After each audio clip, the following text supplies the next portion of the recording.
ഇന്ന് ഞാൻ പറയാൻ പോകുന്നത് രണ്ടുപേരുടെ തീവ്ര പ്രണയത്തെക്കുറിച്ചാണ്. ആരുടേതാണെന്നല്ലേ പറയാം. ഇവരുടെ പ്രണയം അതൊരു ഒന്നൊന്നര പ്രണയമായിരുന്നു. നാട്ടിൽ ചിലർക്കു മാത്രമേ ഇതേക്കുറിച്ച് അറിവുണ്ടായിരുന്നുള്ളൂ.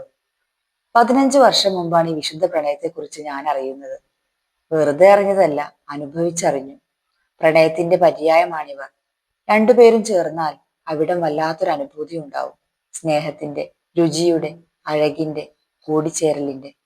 പറഞ്ഞു വന്നത് വെള്ളക്കൈപ്പക്കയുടെയും ഉണക്കച്ചെമ്മീന്റെയും കാര്യമാണ്.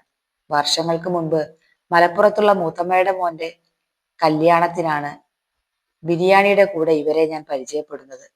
ബിരിയാണിക്ക് സൈഡിൽ തൈരിനോട് ചാരി കിന്നരിച്ചിരിക്കുന്നവർ. കണ്ട പാടെ ആ പ്രണയ തീവ്രത എനിക്ക് മനസ്സിലായി. ഞാൻ ആ രുചിയിൽ അലിഞ്ഞു. പിന്നീട് ഇടയ്ക്കിടെ അവരെ ഞാൻ വീട്ടിലേക്ക് വിളിക്കും. 2-3 ദിവസം കൊണ്ട് അവർ സ്ഥലം കാലിയാക്കും. ദേ, ഇപ്പൊ വീണ്ടും വിളിച്ചപ്പോൾ നിങ്ങളോട് പറയണമെന്ന് തോന്നി.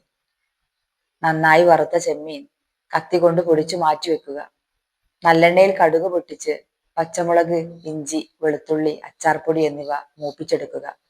വിനാഗിരി ഒഴിച്ച് ഉപ്പിടുക. വേണമെങ്കിൽ കുറച്ച് കാശ്മീരി ചില്ലി ചേർക്കുക. അതിലേക്ക് തിളപ്പിച്ചൂറ്റി വെച്ച വെള്ളക്കൈപ്പക്കയും മാറ്റിവെച്ച ഉണക്കച്ചെമ്മീനും ചേർക്കുക.